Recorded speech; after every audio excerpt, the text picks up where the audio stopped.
Any question? Well, there's no questions. Come on. There's a question here.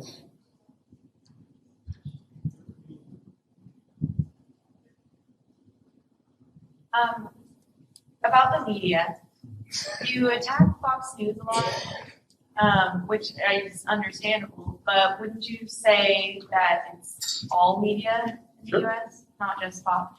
Great question. I did preface by saying media in general. I did point out Fox News particularly because I believe, and again, the examples I gave, I did mention MSNBC and CNN and all of them as well, that these incidents of crimes that were around the world, like the 2,000 Nigerians that were killed by ISIS and nobody really took the story, all media is guilty of that. But, as you may have to admit or think about, Fox has taken opinion and given it out as fact in a way that nobody's really done until that time, where you have anchors on Fox saying there are no-go zones. Birmingham, non-Muslims can't go to Birmingham. It's a no-go zone. Seriously? Birmingham is a majority Christian city. I've been there. There is a Muslim population, but it's by no means a majority there. So if you have a news anchor who's saying this as news, they have taken opinion and news and merged it to a level which I don't see on other news channels. But I will agree with you that all of the major or the mainstream media are guilty of misrepresentation, of going after ratings instead of informing the people. Although I would preface that saying that Fox is a little bit above the mark there. Yeah, I agree. Thank you. Thank you. No, any more non-Muslims? Ask your question. There's one right there. Go back. And again, if you have any questions about Muslim women, about hijab, about anything, please, I'm not going to be offended. Ask away. My stylish wardrobe. Hello. Yes. My question is, do you disagree or agree with the statement where I'm going to ask? So far, I agree. Okay. Do you agree or disagree that the U.S. has helped create ISIS so that they can get better access to oil? Great question. I'm not one for conspiracy theories, to be honest. I'm one for facts. So what I can say is the United States invaded Iraq. And what I can say, according to Dick Cheney and Rumsfeld and Blair and all these people, apparently there was no good reason for it. There were no WMDs. There was no connection between 9/11 and Saddam. There was no Al-Qaeda in Iraq at the time. There was no ISIS. There was no daily massacre between Shiites and Sunnis and Kurds and Yazidis and this and that. Sure, there were massacres done. Saddam was a horrible person. But more people have been killed in Mexico during the drug wars than they were killed in Iraq during Saddam's time. Does that mean we should invade Mexico? Apparently there's not enough oil. So what I will say is the facts dictate that there was an ulterior motive for the United States to attack Iraq, and oil seems to point towards a pretty big chunk of it. Whether the US created ISIS or not, I don't know. But I will ask a question, and I hate to answer a question with a question, but I just want you guys to think about it. We are told that ISIS makes its money by selling oil. Everybody heard this? Have you guys heard it? No? You guys heard it? Right? Everybody awake still? You haven't heard it? No? How does ISIS get their money? They run a country, they have Humvees. Humvees ain't cheap, right? They have guns, they have bullets, they have all this. We're told they sell oil. Who do they sell oil to? Have you ever gone to a gas station and it said ISIS? Anybody? Raise your hands. And a guy in a black mask with an AK and a sword just comes out. Want to fill up? Premium? I have. So who are they selling oil to? Well, it has to be somebody who has a refinery because you can't use crude oil and put it in cars. How many of you guys have refineries at home? By raise of hand. Nobody. So that means some government some major player who has a refinery is buying that oil and using it. And the media tells me that China and Russia and America and Saudi and England and Djibouti and South Africa and everybody is against ISIS. So somebody's got to be buying that oil. And somebody's got to be refining that oil and then selling that oil. So something doesn't matter. Any other questions? Let's look at the back at the front. Who is these people that are targeting Muslims? Why are they targeting Muslims? Excellent question. Don't even need the mic, I'll repeat it. Who is targeting Muslims and why are they targeting Muslims? Well, there's two groups that I see. One, terrorists who are killing Muslims for I don't know, because the majority of the people killed by ISIS or any of these groups are Muslims. Why? I don't know. I don't want to ask them. I don't really want to talk to them. So, on the other hand, I see right-wing extremist groups like the Tea Party who goes to places where mosques are being built and brings dogs and pigs because apparently they think we're scared of dogs and pigs. We're not. Just because I don't eat a pig doesn't mean I'm scared of it. Anyway, so there is an agenda to make Muslims into a scapegoat. And it's been done with other people. And I'm mentioning the right wing because this is the ones that are doing it. I'm sure the left has done stuff like this in the past with other people, not taking political sides here. But, I never had the Green Party come and protest at a mosque. So far, they're just trying to stop whales from getting killed. On the other hand, you do have Sarah Palin and people like that making comments that are wholly irresponsible, that are not factually correct against Muslims, Donald Trump, and these ideas. So why? Because it sells. It gets ratings. When you go out there and you say, look, let's talk about ISIS and the fact that we kind of invaded Iraq and left the vacuum and dismantled the military and the police and only secured the oil fields. Oh, that's funny. Anyway, only secured the oil fields and then left this lawless country where ISIS developed. You're not going to get a lot of votes. You're probably not going to get anybody right? But if you say Muslims are coming, whoa, that's what happens. Well, you say that other than that Islam is also to stop the spread of Islam? Sure. They've been pretty clear that they don't really want the spread of Islam. And again, Islam's not like a cream cheese that you kind of spread it on butter, or on a bagel or something. People who read about Islam, have you ever had a Muslim knock on you, for the non-Muslims, have you had a Muslim knock on your door and try to convert you? Jehovah's Witnesses maybe, Mormons maybe, but Muslims, we're not really doing a very good job of even presenting Islam, but Islam is growing because people read. And we don't really tell anybody, hey, become Muslim, because Islam is something you do with the heart, with the tongue and action.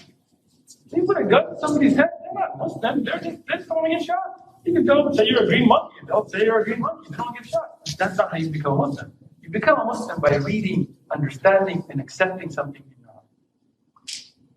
Okay. More questions? Question that may be going through your mind, you're like, I don't want to ask that. Ask it.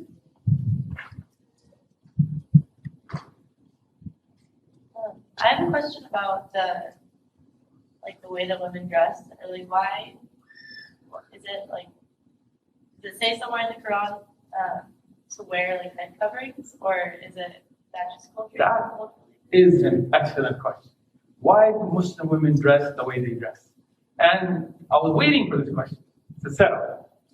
And what I'm going to do is I'm going to defer that on to our Muslim sisters here, because I don't think me as a man should be telling you why a Muslim woman does what she does. Because you might be like, he's forcing her, he's got a gun, sword. These Muslim sisters here, they're covered, they wear hijab, they're in America. If any of you are covering because of threat from your father, husband, brother, just go to the police right now, they'll take care of you. But if you guys are choosing what you're doing, then share. And what else that you do is, when we finish, sisters and ask them. And I'll let them tell you. Because in Islam, ibadah, worship, whether it's dressing modestly or praying or fasting is something you do from your sincere intention for God. If a man makes a woman do something or a woman makes a man do something, that's not really something you're doing for God, right? So our sisters here, they've chosen to wear this, and I will let you hang out with them, talk to them, and let them answer that for themselves. Cool?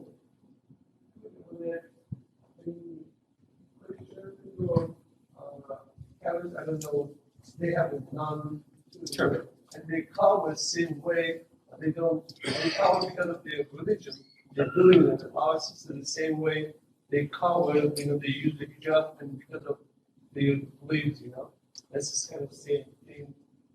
You just don't see them because they're in the church or something. They have to do it. It's not just a lot to believe. They believe like this way. Same our sisters. To expand what you're saying, if you take the Bible, I didn't print it, take a Bible. First Corinthians chapter 11, verses 5 through 10.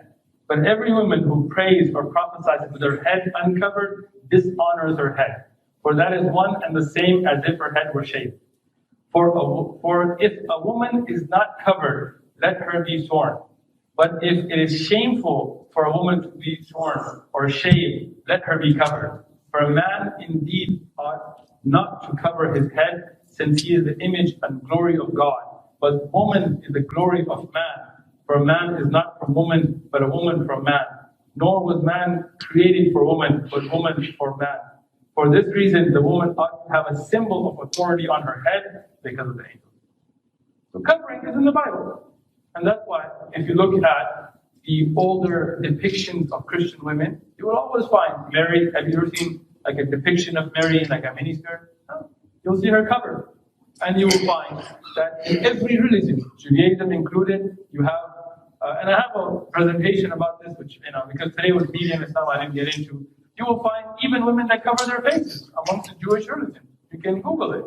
And you have the concept of covering in all the religions, because the concept of modesty, the concept of recognizing that somebody should be respected for their mind and not their looks. But again, like I said, I'm going to let you speak with our sisters and mix with them and let them tell you why they chose.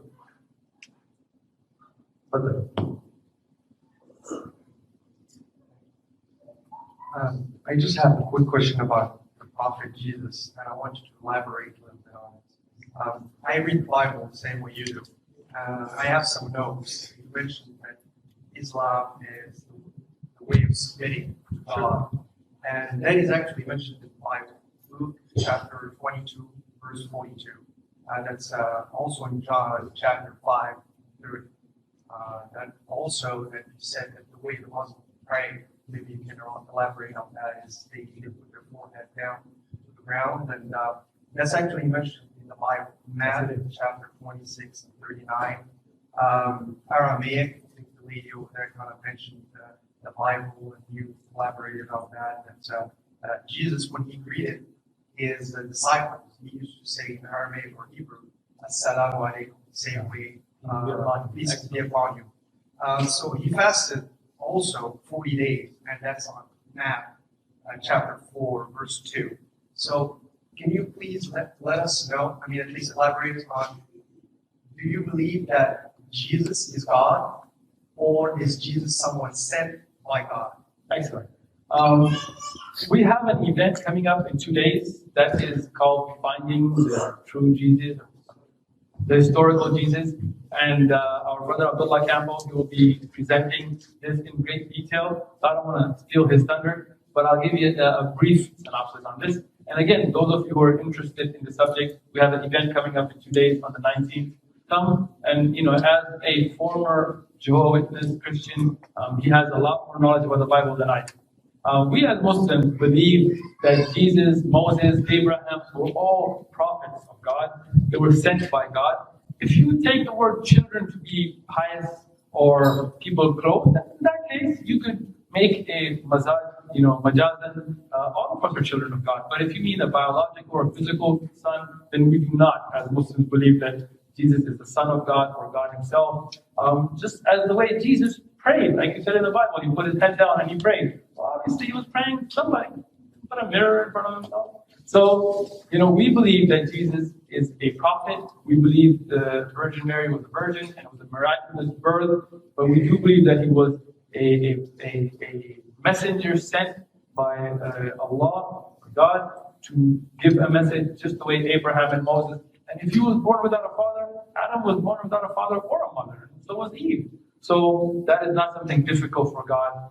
We don't believe He's a biological or begotten son that we find in the corrupted versions of the Bible. But inshallah, as I said, Abdullah Campbell is going to have a whole event about Jesus and history and Islamic beliefs coming up in 2 days on the 19th. So I encourage everybody to be here for that.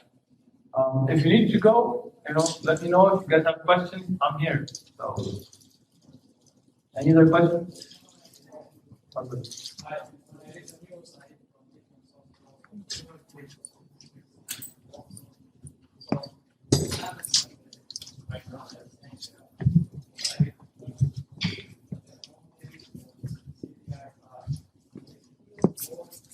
Well, probably a pretty good decoration already. So.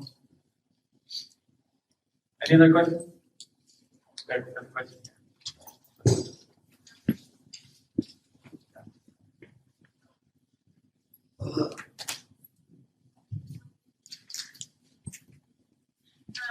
You know how you were saying, like, never heard of all these people, like, finding this life? So most of those people who are finding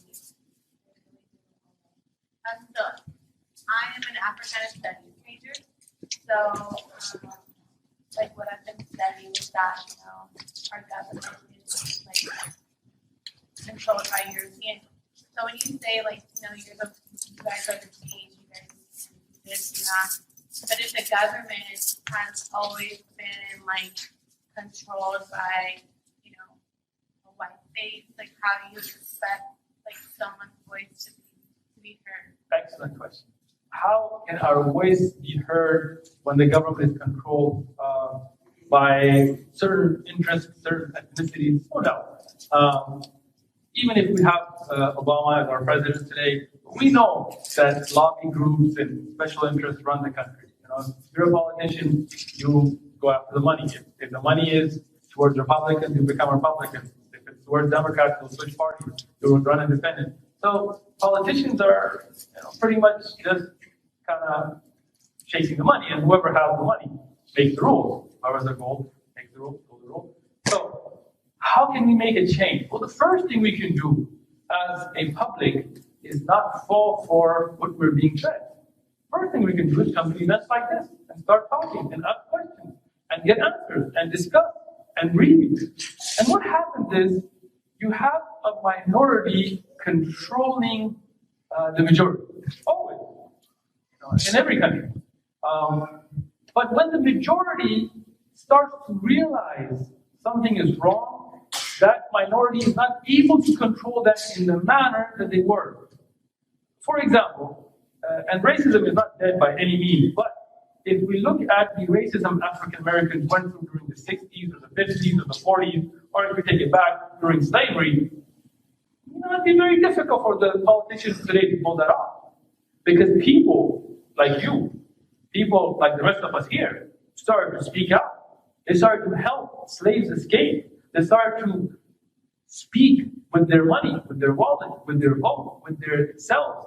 And that's how people are able to be heard.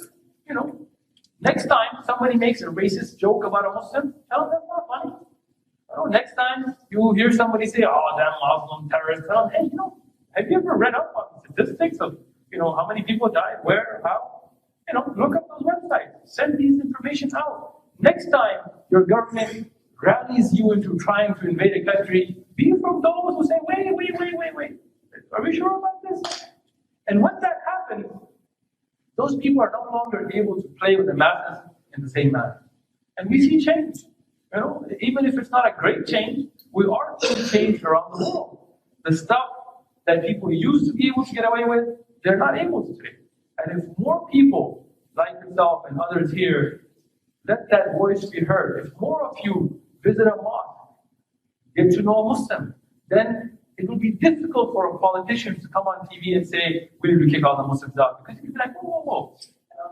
I have friends that are Muslim. They're American. They're born here. How can you kick them out? How can you, the same way that we saw Caucasian Americans that were involved in trying to end segregation against African Americans and those people who helped slaves escape and then fought for their rights. The same way, non-Muslims today can participate in trying to stop this loose train of hatred that our politicians and media are trying to push forward. So speak out, send emails, talk to your representative, come visit a mosque, read the Quran. Every person can make a change.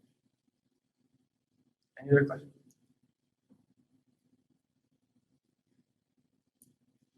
Going what? Going five.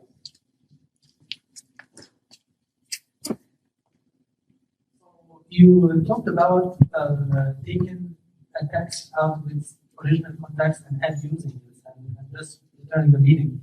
And the popular thing that I'm always asked as a Muslim, the Quran says, kill the disbelievers.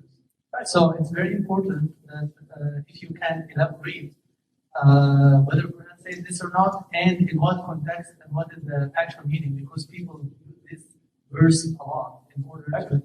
So what we find in understanding the Quran is called asbab al-nuzul. Like, when was a verse revealed? What was going on at that time? For example, if you're walking to your car and some guy rushes you to take your car from you, and I say, hey, brother, punch him, right? Or push him back, right? Now, while you're being attacked, I'm telling you to defend yourself. And if you take that soundbite and you put it on YouTube and you say, Uthman, he tells Muslims to punch non-Muslims, right? This would be taking it out of context. If you look at the verses in the Quran that deal with war, they are revealed during a time when the Muslims were being attacked. And the Muslims were told to defend themselves. And if you look at the verses that follow them, they will say, but if they incline towards peace, then go towards peace. And this is the general meaning of those verses. But what happens if you take half a verse, or you take one verse and you don't read before and you don't read after, you don't look at the context. And like I read from the Bible, any book can be, you can do that with anybody. So I suggest that everybody here take a Quran. Go home and read it yourself. And if you don't understand a verse, or if you have a question, bring it to us. We are here. Any other questions? All right, inshallah. I think we'll wrap it up. There are going to be books and pamphlets outside. There are Muslim sisters here. If you want to talk about the way they dress or why they choose it, you can ask them. Let them speak for themselves. And pick up some literature, take it home. If any of you are interested in Islam, as I said, we have people at the university you can speak to on here, and you can also come by the mosque. We have 15, 20, 25 mosques in San Diego. Google it. We have one off of Saranac here. There are a few others. You can contact us. We're more than willing, more than open to invite you, and you can have some food and have some discussions and ask your questions. And we hope that this bridge building will help us have a more peaceful tomorrow. Thank you.